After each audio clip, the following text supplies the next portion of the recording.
We're going to open it up right to questions. You just can raise your hand, your name, affiliation, to whom you address the question. Fantastic.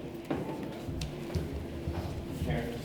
This is a question for Ryan. What is the biggest challenge of swimming in a pouring rain if that's what awaits you the next 4 days? I guess especially in the IM and backstroke. I mean, I'm used to it, growing up in Florida. So I swam outside in the rain a lot. So I don't have a worry about that. But I guess the biggest thing to overcome is probably going to be the wind, especially when you're doing backstroke in an outside pool. You don't have a ceiling to really focus on. That's probably going to be the biggest thing. Ryan, top down from the career now. Just following on from that, are you guys prepared for the evening session where the temperature drops quite a bit and it can be quite cold getting from warm-up to the pool itself? Yeah, I mean, you have to prepare yourself for the worst case scenario. And going into this meet a couple months before, a couple of the coaches told us about the weather conditions and how cold it was going to be, the wind, being outside, being pitch black dark out. So I think we were all prepared for it, and whatever happens, happens. Bianca from 7 News. What are your thoughts on this aquatic facility? It's a new facility for the Gold Coast. What are your thoughts on it? So far, so good. I mean, just training in the competition pool, I mean, it's fast. And I mean, we're going to go out, Team USA, we're going to go out there and just give it our all and hope for the best. But I mean, it's a fast facility, and we're excited to get this meet started. How do you think it compares to other facilities around the world? I mean, the only difference is that it's an outside pool, and I guess we're going to be swimming in the rain. It rains on the Gold Coast, it's okay. Yeah, I mean, other than that, I mean, it's just like every other pool that FINA puts on. Ryan, Tom Forbes from ABC in Australia. You've given the American team's given the Australian team a touch-up in the last few major international competitions. They've come up with successful Commonwealth Games. You're expecting a more formidable team this time around? Oh yeah, I mean, I know the Team USA, we didn't do as well as we thought we were going to do at our nationals, but I mean, we had 2 weeks to prepare after nationals to get ready for this meet, and the rest of the world, I mean, it's going to be good. I mean, you can't exclude anyone out of the swim meet. Everyone's going to put on the best they can, and it's going to be a race in every event. So I think we're looking forward to it. Jeff. This question for Nathan. This is one of the quickest turnarounds that Americans have had from a selection meet to the actual international championship. Talk about you personally and how you personally and the team has been able to work on getting back up to that level of racing hard. Yeah, I don't think we ever really left that level. I think you know, with that short turnaround, there's no real time for true training. But I think she might have done some pretty ridiculous stuff. But you know, I certainly didn't. I just kind of let my body rest, let it recover. You know, as silly as it sounds, you know, moving through like 4 races in like 5 days is kind of taxing on me. You know, whatever. But that's okay. You know, we're going to need some real fresh bodies moving into the next. It's a 4-day meet, right? And there's going to be a lot of swims. And for the Americans, we're going to have to go fast in the morning to make sure that we, you know, secure a spot in at the nighttime for ourselves. Nathan, Mike from my AD. James Magnuson was saying yesterday that his preparation's been hampered by a back injury. What do you expect from him? How do you see that challenge in the 100? Oh man, I think Ryan, he kind of hit the nail on the head in the saying that you can't count anybody out. That'd just be silly. I think you know, and the conditions aren't going to be the best, but I think that, you know, after a good morning session, 8 great swimmers are going to be in finals, and there's certainly going to be 8 people capable of getting first at Pan Pac swimming in that finals heat. How do you see your rivalry with James, I suppose, with Cameron McAvoy? Oh man, I've answered a lot of those questions lately. And you know, I guess I've always been kind of a guy that's introverted in terms of training. I've always been focused on myself. I've always kind of, you know, compared myself against myself because I have a pretty good sense of what I feel like I'm capable of. So I don't really know. I haven't been paying too much attention. I don't think that I don't think that I get anything, you know, out of that. Hi Katie, Steve Marshall from Television New Zealand, how are you? Good, how are you? Good, I just wondered, what does the name Lauren Boyle mean to you? Well, she's a great swimmer. I swam against her last year and I guess at the Olympics too, and she had a great Worlds last year, and I think she's been swimming really well this year, so it should be fun to be in some races with her this week. Did you catch your attention with that record the other week? Oh yeah, I saw that. I think we were at Nationals during that, so I was just focusing on my swims, but I did see that she broke a record, which is great. Yeah.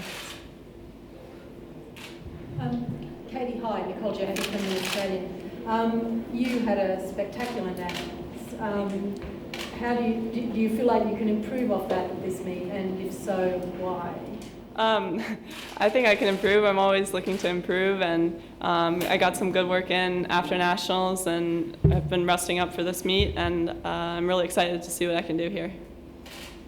Rob Falls, Sportsnet Canada. Katie, with the success you had, was that where your peak was? You were looking at nationals, knowing you had this meet too, or I'm trying to figure out after such a great nationals, how do you then set yourself up again so quick on a very quick turnaround? Well, we sort of just looked at both of the meets combined, sort of, and knew I had to get some work in between the 2 meets and then taper down from that. So, you know, I swam well at nationals, but I think there are a number of ways I can improve from there and go faster, hopefully. Hi, you're Japanese TV. Thank you for keep swimming. I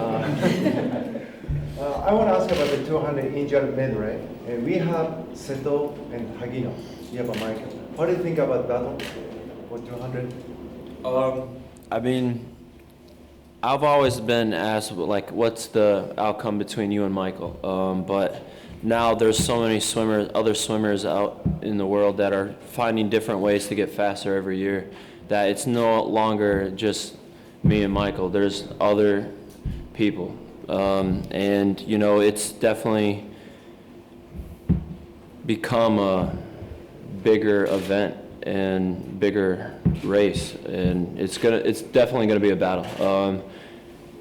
It's gonna be a close race, even though that they're seeded faster than us going into this meet. We just gotta go out there and race, and nothing's guaranteed, and you just gotta go out there, race, and have fun. So we'll see what happens. Ryan, Jackie Redmond from Sportsnet. You said that you knew Michael was going to come back. First off, good job keeping that secret. But in all seriousness, what is his return? How much does that motivate you, and what's your relationship like with him? I think there's no way around it. I mean, me and him, we're friends. And we have a great rivalry ever since 2004 Olympics. And, you know, he's the hardest racer I've ever had to go up against. It doesn't matter what event, what race it is, he'll race you to the end.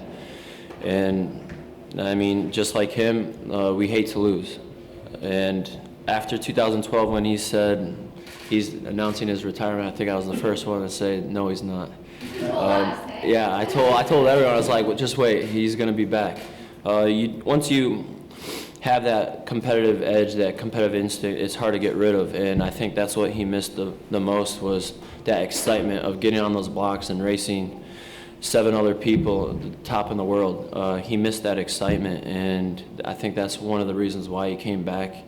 And I'm glad that he's back because, I mean, like I said, racing against him is a challenge, and I love a challenge, and we push each other. No matter if we're training at different facilities in the U.S., where I know that he's training really hard, and he knows that I'm training hard, and we kind of push each other and try to make the sport bigger. Obviously, you guys are friends, but when you beat him, how long do you brag about it to him? I don't think I have ever really bragged. That's not me. No matter what happens at the end of the race, as soon as that race is over, I tend to forget about it because I have so many other events that I got to get ready for that I don't focus my energy just on one race with Michael. I kind of go out there, do what I have to do. When it's all said and done, I forget about it and just move on. Nathan, the 100 metres, the Blue Ribbon event, or one of the Blue Ribbon events, the 4 fastest swimmers this year in that race, are you excited by the prospect? Yeah, I think, racing a quality field is what it's all about. And that's what makes it fun. I've always felt like, 2 things really make it fun. That's gonna have, it's, swimming fast and then racing fast people. And then it's certainly stressful. Don't let me, sidestep that, but that's what it's all about. And that's, I think everybody's gonna be excited when the 100 freestyle just walk behind the blocks, whether I'm there or not. We got 2 quick questions because these guys have a box, so we'll go Karen and Todd. And this is for Nathan. What is the toughest challenge for you in being a post-collegiate elite racer in the United States? Toughest challenge? Is it financial? I've fallen into a really lucky spot in that I graduated from Cal and I'm able to train there and utilize their facilities. I think for many others who don't necessarily have as much of an established program, it's extremely difficult. I have people like Anthony, Natalie, who's just absolutely been trailblazers when it comes to setting the life up for a postgraduate athlete. But a lot of people come from college programs and become great swimmers without that, and then they go on to like Mecklenburg or North Baltimore or one of those other great places. But for me, I don't actually have any complaints. I think the collegiate system is a great stepping stone in developing athletes from a junior level to a senior level in terms of competition. Last question, so we have about Nathan, I know you say you focus on yourself, but when you hear and see James doing 47s at meets throughout the year, what does that make you think? And when it comes to your own career, are you thinking each year I've got to get my peak, or do you just look long term and think Rio's where I've got to be at the best? Well, there's certainly a combination of both. I wish I could go 47s in season, of course. I think Ryan probably wishes that too.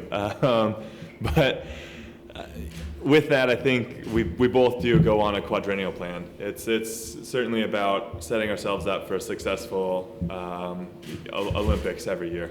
And we'd make certain tweaks here and there along the way, but the Olympics is certainly the big picture. Thanks everyone. Apologize.